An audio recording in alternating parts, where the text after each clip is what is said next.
Sunt atât de multe de spus despre invitata mea de astăzi. Da. Și îți dai seama că dacă nu mănânci... Deci avem momentul ăla de fete. Da! Wow! Da. Sunt atât de multe de spus despre invitata mea de astăzi că nu știu cu ce să încep. Dacă ai social media, sigur știi cine este. Dacă te uiți la Te Cunosc de Undeva, sigur știi cine este. Dacă asculți muzică, dacă te duci la spectacole, sigur ai auzit cel puțin o dată de Bianca Porcărea. Bună, Bianca! Bună! Mă bucur foarte mult să te cunosc în sfârșit. Eu te urmăresc și te admir de foarte mulți ani. Reciproc, să știi. Mulțumesc! Wow! Da. Moment șocant, stați să-mi revin. Serios, acum mă bucur că ești foarte frumoasă, la fel de frumoasă ca... Și tu, ce drăguță ești! Avem momentul ăla de fete! Da! Tu ești! Tu! Bine, hai să fim amândouă. Suntem amândouă. Da! Ok. Bianca, noi încercăm să vorbim, nu încercăm, chiar reușim, sperăm, să ajungem în mințile și în sufletele adolescenților cu acest subiect care e destul de greuț, așa, de dus, de abordat și anume relația cu mâncarea. Da. Da. Complicată. Da, e gustoasă. Mâncarea e viață. Așa e. Ne place, ne ține în viață, ne dă energie, ne face pielea frumoasă, ne ajută... Sau nu. Sau nu, bineînțeles. Dar aici vorbim despre mâncarea aia bună. Aia bună, da. Aia care ne face bine și Da. care ne ajută să reușim să devenim tot ceea ce ne dorim încă de când suntem mici. Și că vorbim de copilărie. Da. Cum era Bianca atunci când era mică? Nu mânca nimic. Asta Oh. apropo de mâncare, că Serios? rămânem la parte. Da, nu mânca. Am fost un copil care a avut o relație foarte proastă cu mâncarea. Aveam așa un fel de pedeapsă de la părinți, pentru că un dumicat la 20 de minute mă mai jucam, mai băgam pe sub masă, mai alergam, mai trăgeam de fețele de masă, mai tachinam adulții și ajungeau să-și termine oamenii mari masa și eu încă să stau cu oala, cu farfuria, castronul de ciorbă în față aproape plin. Și aveai voie să te ridici până termina. Și rămâneam singură la masă să-mi termin castronul. Și mi-aduc aminte pâine muiată în ciorbă. Am detestat treaba asta. Mi le muiau acolo ca să fie deja... Da. Știi, muieții spăsmagii? Cam Da, așa. erau. Da. După care am început școala și cred că ce mi-a stârnit apetitul cumva a fost operația de apendicită. Ok, câți ani aveai la operație? Eram clasa 1 și după aceea am început să mănânc. Ok. Nu știu dacă are neapărat legătură cu asta, mintea mea e o legătură Da. precisă, pentru că mi-aduc aminte că în spital, micuță fiind, repetam B-ul, care tocmai se predase la școală și la care eu am lipsit, Așa. și mi-era foame în continuu, iar eu nu prea mai experimentasem foame. Și ce tare! Acum mâncare, să vină mâncarea. Probabil după anestezie, după ce se întâmplă la operație de apendicită. Și în capul meu, de atunci a pornit iubirea mea pentru mâncare. Dar cred că de fapt e o chestie de genă, de, nu știu, când mai crești puțin, când ești mic nu prea mănânci și apoi o chestie și probabil hormonală. Și probabil că și nevoia de atenție, poate pe alocuri, nu știu, n-am studiat sau analizat, dar probabil că atunci când ești copil și îți dai seama că dacă nu mănânci, vine mami și face avionul și e doar pentru tine, da. Probabil. Sunt mai multe lucruri care pot fi luate în calcul. Și după ce ai descoperit că îți place mâncarea, ce îți plăcea cel mai mult să mănânci? Chiftele, cred. Chifteluțe, da. Și să știi că avea bunicul meu o metodă ca să mă convingă să mănânc totuși chiftele, pentru că nu mâncam mai nimic. La un anumit moment, puțin mai târziu, am început să mănânc chifteluțele. Okay. Îmi spunea că fetele care mănâncă chifteluțe, când o să se facă mari, o să aibă sânii mari. Și eu îmi doream foarte tare să vă arăt și eu ca o fată și să fiu pieptoasă. Okay. Și atunci mâncam chiftele 3.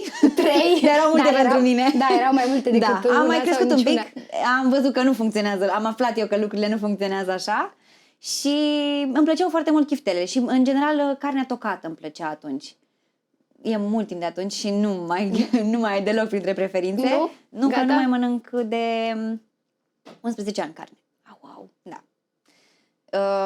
Dar e o alegere personală, luată în urma unor documentări, Mhm. adică n-a fost pur și simplu un moft sau vreun trend pe care să-l fi urmat, a fost o decizie pe care am luat-o după ce am văzut documentari, după ce am vorbit cu oameni, după ce am testat pe mine să văd cum mă simt și nu simțeam nimic diferit. Nu simțeam vreo nevoie de carne sau așa ceva. Și de 11 ani, în continuare, merg pe drumul ăsta și nu cred că o să mă deturneze ceva. Da, nu poți să știi. Și Nu ai mai mâncat în 11 ani deloc? Cred că o singură dată s-a întâmplat la vreo 3 ani după, probabil pe fondul oboselii, nu înțeleg, era și o reuniune de familie foarte mare și pentru că atunci când în familia mea se reunea, se mânca pastramă de oaie. Okay. Și se mâncau și cârnați de pleșcoi, eu fiind din Buzău, era acolo la îndemână. Atunci când am avut o reuniune de familie în străinătate, unde știam că bunicii se vor duce încărcați și de aceste preparate, eu cu vreo 2 zile înainte de a pleca încolo, am început să salivez la gândul de carne. Ceea ce nu mi se mai întâmplase de 3 ani, renunțasem deja de 3-4 ani. Și m-am pomenit poftind și gândindu-mă și înghițind în sec, deși niciodată până în momentul ăla n-avusesem astfel de pofte. Și am ajuns acolo și am mâncat, mi-aduc aminte, 2 cârnați de pleșcoi și o bucățică de pastramă și mi-a fost foarte rău. Pentru că stomacul meu se dezobișnuise puțin. Și sunt destul de grele. Da. N-am regretat. A fost o poftă pe care mi-am făcut-o, I indulged myself, cum ar veni. Dar de atunci am mai avut întâlniri cu pastramă și cârnați de pleșcoi și n-am mai... Eu voiam să mă duc puțin pe firul ăla. Crezi că că a avut vreo legătură? Adică ai încercat să cauți așa și legătura emoțională? Cu siguranță. Era vorba despre faptul că era legată mâncarea asta și mirosul ăla de pastrama fumată. Era strâns legată de bucătăria bunicilor, unde veneau ai mei, venea mătușa, venea unchiul și ne adunam și mâncam acolo cu toții. Și gândul că urmează să ne adunăm cu toții la foarte mult timp după ce nu mai făcuserăm, undeva la mine a venit și cu mirosul de mâncare. Da. Și asta mi-am dorit. Îmi doream și întâlnirea și mâncarea care era strâns legată de întâlnire. Asta s-au satisfăcut ambele pofte, și a inimii cu familia și a trupului, a stomacului. După care a rămas doar pofta inimii. Să ne mai întâlnim. Nu mai simt nevoia de astfel de carne, de niciun fel de carne. Și iată, asta e o direcție foarte interesantă pe care putem să discutăm mai multe, și anume legătura dintre emoțional și snacking-ul, ca să-i spunem. Mai ales că tu ești o persoană extrem de ocupată. În perioada asta, da. Adică faci foarte multe. Dimineața mergi la radio, ai repetiții, te cunosc de undeva, social media, care știu că ia o grămadă de timp. Lumea se uită și zice, dar e foarte multă muncă. Este. Cum faci loc mâncării în viața ta prin programul ăsta? Să știi că e greu. Da, sunt convinsă. Pentru că încerc să mănânc sănătos. Și motivul pentru care cred eu că foarte multe femei și fete vor să mănânce sănătos nu e, cred eu, la prima mână, acela de a fi sănătoase și de a duce o viață sănătoasă, cât acela de a arăta bine, de a fi în formă. Pentru că știm, vorbim cu adolescenți care cu siguranță deja se confruntă cu astfel de probleme, se uită în oglindă și nu se plac, poate anulează ieșiri în oraș pentru că nu arată prea bine o fustă sau niște bluși sau nu mă simt bine în pielea mea astăzi și nu o să ies din casă. Sau cineva... dai de 2 ori pe Instagram și deja nu mai vrei să mai ieși nicăieri. Nici nu mai spun ce aport are social media, unde toată lumea aduce o viață perfectă, minunată, toată lumea mănâncă sănătos, toată lumea mănâncă bine și corect, chia întotdeauna, budinca și quinoa neagră și lintea prefiartă și alte... lintea prefiartă. Am mâncat și eu astăzi asta. E foarte bună, îmi place. Am fiert-o și eu odată și am făcut o supă și a ieșit perfect. Super. Dar e foarte multă presiune. Și în general când te apuci, că e un moment. Eu de astăzi mănânc sănătos. Și acea zi zero, când vrei să începi să mănânci sănătos, nu e totdeauna pentru că vrei să duci o viață mai sănătoasă, ci pentru că vrei să-ți intri în formă. Lucru pe care nu avem cum să-l judecăm, pentru că e firesc și un lucru foarte bun. E important să avem un cel. Exact. Atâta timp cât duce spre sănătate, e în regulă. Exact. Și pentru că și eu încerc să mănânc bine, să fie cumva calculat, dar nu atât în termen de calorii, cât să nu fie prea mult carbohidrat, să nu fie Ok. prea mulți carbohidrați, să aduc și un pic de proteină pentru că sunt vegetariană și atunci încerc să fiu musai, atentă la da. aspectul ăsta. Să nu fie zahăr. Și dacă e o zi foarte aglomerată în care sunt foarte obosită, îmi accept. Și Va iau fi, ceva da. cu zahăr, că nu e o tragedie în asta. Nu e o tragedie. Am întâlnit foarte mulți oameni și lucrez cu oameni de tot felul și văd mult un fel de a fi foarte categoric. Eu nu Ok. mănânc niciodată zahăr. Mă bucur că ai ridicat acest Înțeleg. aspect. E ok. Și mi se pare un lucru, dacă poți să-l Da, faci, minunat. da. Da. Dar în același timp, eu mă gândesc așa. Când te duci acasă la părinți de Crăciun și mama ta a făcut cozonac, tu în cozonacul ăla doar zahăr vezi? Da. Sau vezi și mâinile mamei tale și faptul că a frământat și s-a bucurat că vii acasă și a făcut pentru fata sau pentru băiatul ei cozonac. Chiar nu o să mănânci o felie de cozonac. Mâncarea e mai mult decât micro sau macronutrienți. E și o stare. La fel, uite, ai menționat tu snack-ul. Știi? Da. Că îți vine să ronțăi ceva când te întâlnești cu prietenii sau când stai la povești sau când te uiți la un film. Și am văzut o chestie foarte frumoasă pe internet, acum vreo 2 ani, care mi-a ridicat o foarte mare greutate mie de pe umeri. Era o postare clasică în care spunea că mă uit în oglindă și îmi văd kilogramele în plus și îmi vine să-mi dau palme de supărare. Dacă stau să mă gândesc, kilogramele alea în plus înseamnă fiecare seară de pizza cu iubitul meu sau poate fiecare prăjitură pe care am primit-o la pachet de la mama.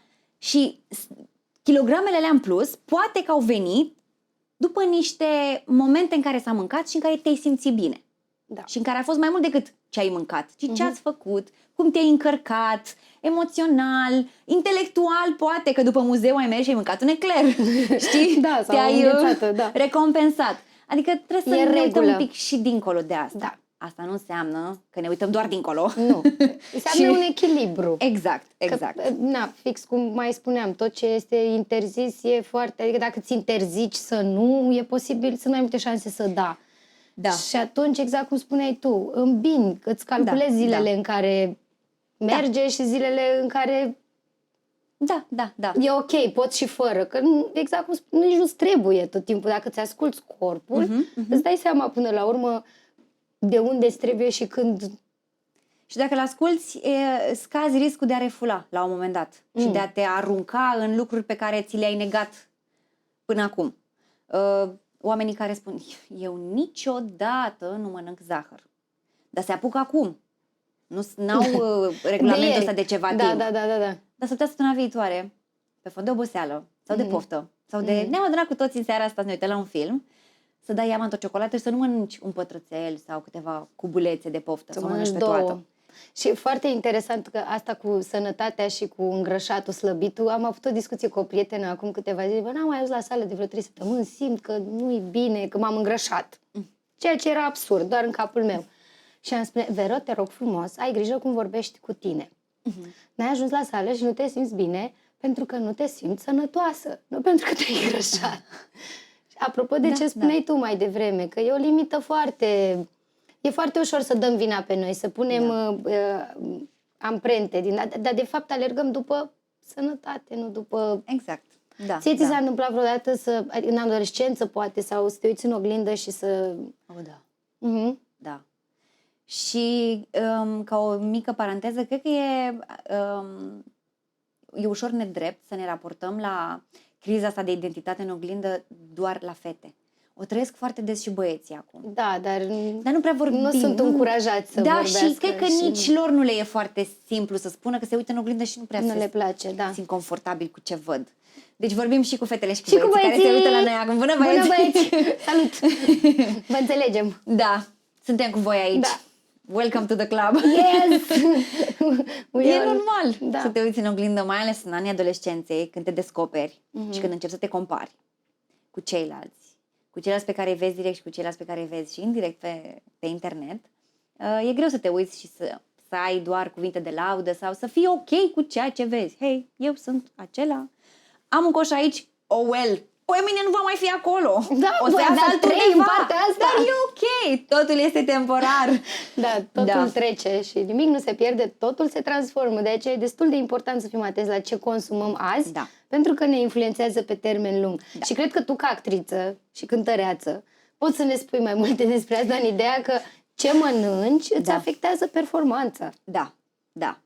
Sunt foarte multe mituri aici referitoare, de exemplu, la, nu știu, alune pe care nu e bine să le mănânci dacă ești cântăreață, înainte să cânti. Nu știam. Sunt Știam de ciocolată. The same, da, personal înțeleg. nu respect regulile astea pentru că le-am testat și nu m-au afectat chestiile astea pe care nu le-am respectat la un anumit moment. Dar uite, dacă am de cântat a doua zi și nu doar de cântat, trebuie să mă prezint în fața oamenilor, în fața unui public, în fața camerelor, am învățat cam târziu, că nu prea mi s-a zis chestia asta și nici nu s-a vorbit despre asta. Abia acum recent a început să se discute despre treaba asta. Am încetat să mănânc cu o zi înainte de un astfel de eveniment chestii sărate sau mâncare cu specific asiatic. Iată, pentru că ai niște condimente și are un conținut de sare diferit pe care nu-l simți, că mâncarea nu e neapărat sărată. Dar a doua zi ești umflat. mă simt un pic puffy. Și arată diferit. Și câteodată nu-mi dădeam seama exact ce s-a întâmplat. Că ai dormit, ai băut apă. Tot a fost ok. Dar reacționează corpul și e foarte bine și pe termen lung să fii atent la felul în care corpul îți semnalează niște lucruri care îi plac. Ne spune întotdeauna. El e acolo și reacționează la tot ce îi dăm. Dar trebuie să fim atenți. Mă tem că n-am eu un exemplu anume pentru că s-ar putea să avem reacții diferite. Și nu că s-ar putea. Evident, cu siguranță avem reacții diferite cu toții. Da, dar e o invitație la a fi atent, practic. Să fii mindfulness alimentar. Ce înseamnă? Să fii să fii atent. Vezi cum te simți înainte, ai mâncat și îți faci o analiză după. Cum mă simt? Cum mă simt acum? Cum mă simt peste 2 ore? Mi s-a făcut foame mai repede? În fine, ați înțeles ce vrem să spunem. Și la băieții la fel. Da. Ei sunt mai norocoși din punctul ăsta de vedere. La ei trece mai ușor. La ei nu e nicio tragedie. Sau ei s-ar putea să nu descopere oricum dacă au mâncat prea sărat, pentru că nu-i strânge inelul a doua zi. Nu știu cât băieți poartă și băieții inele. Nu m-am uitat atent, mă scuzați, mă uit mai mult la inelele fetelor. Știm că iubești inelele și nouă ne plac inelele tale. Dacă ar fi, hai să facem acum un exercițiu în viitor. Dacă ar fi să îți spui ceva ție la 70 de ani.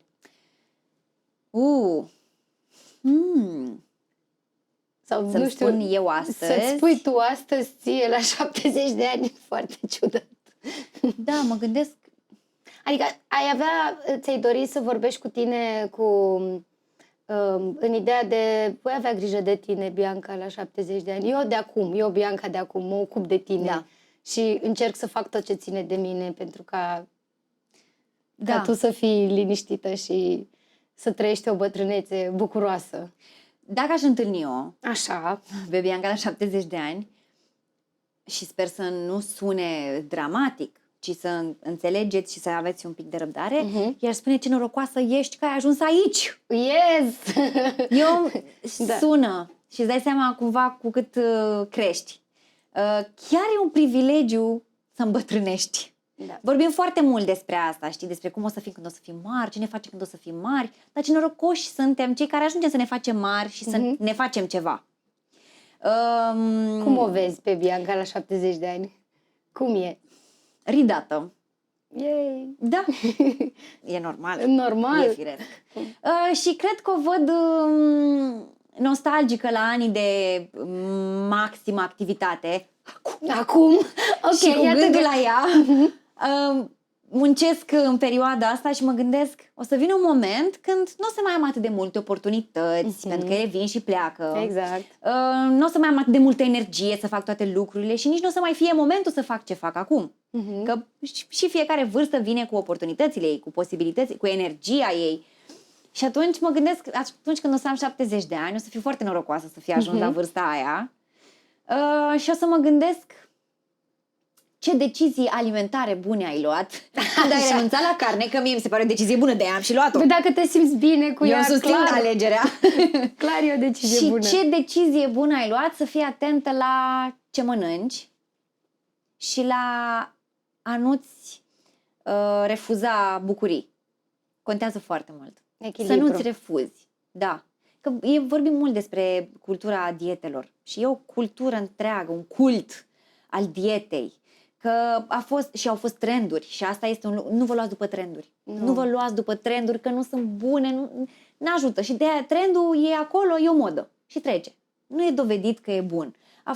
Mi-aduc aminte, acum câțiva ani când eram eu student, a fost dieta Dukan. Da, o știm. O nebunie. Am avut toți cel puțin un prieten care a încercat această dietă. Am făcut și eu asta. Și nu e ok. Nu e deloc bună. Au mai fost tot felul de denumiri din astea.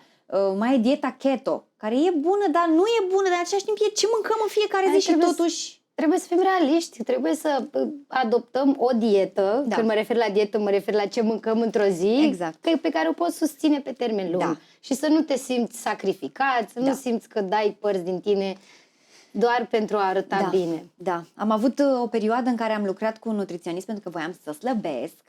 Ceea ce e ok. Bineînțeles, da.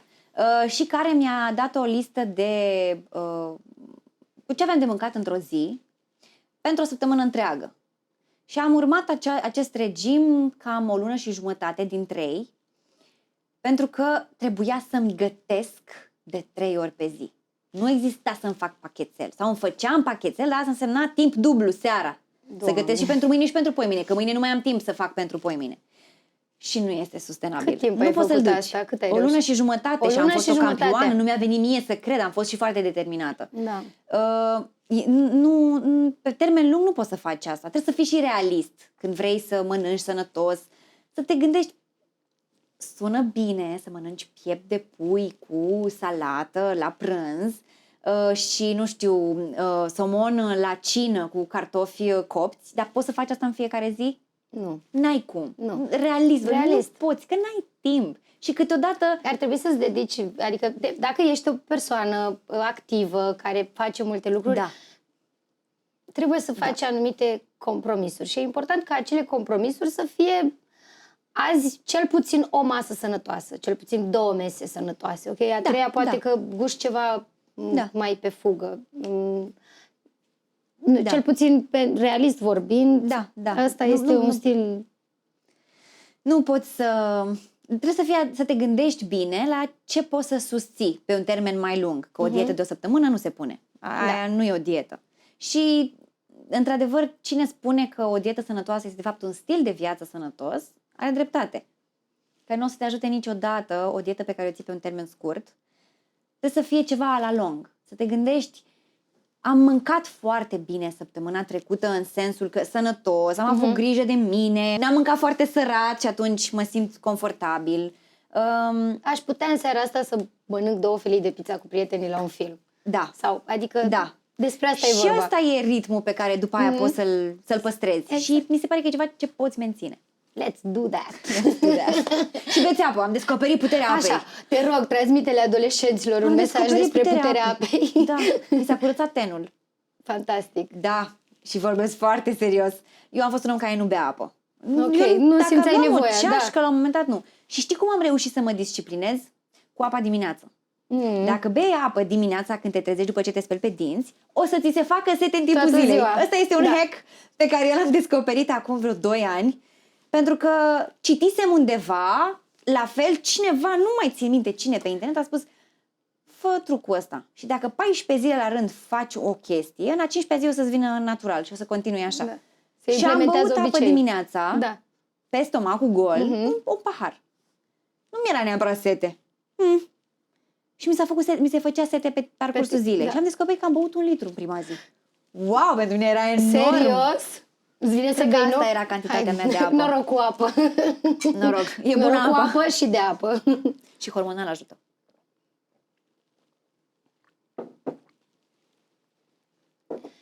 Ce sfat ai da, Bianca, unui adolescent care tocmai a descoperit cât de important este să fie atent la ce mănâncă? Să aibă răbdare. Nice. Dacă abia ai descoperit ce important este ce mănânci și ce efect poate să aibă asupra ta, cred că e bine și să ai răbdare, să implementezi și să adopți toate regulile alea pe care ți-ar plăcea să le adopți. E foarte multă informație pe net despre ce ar trebui să mâncăm.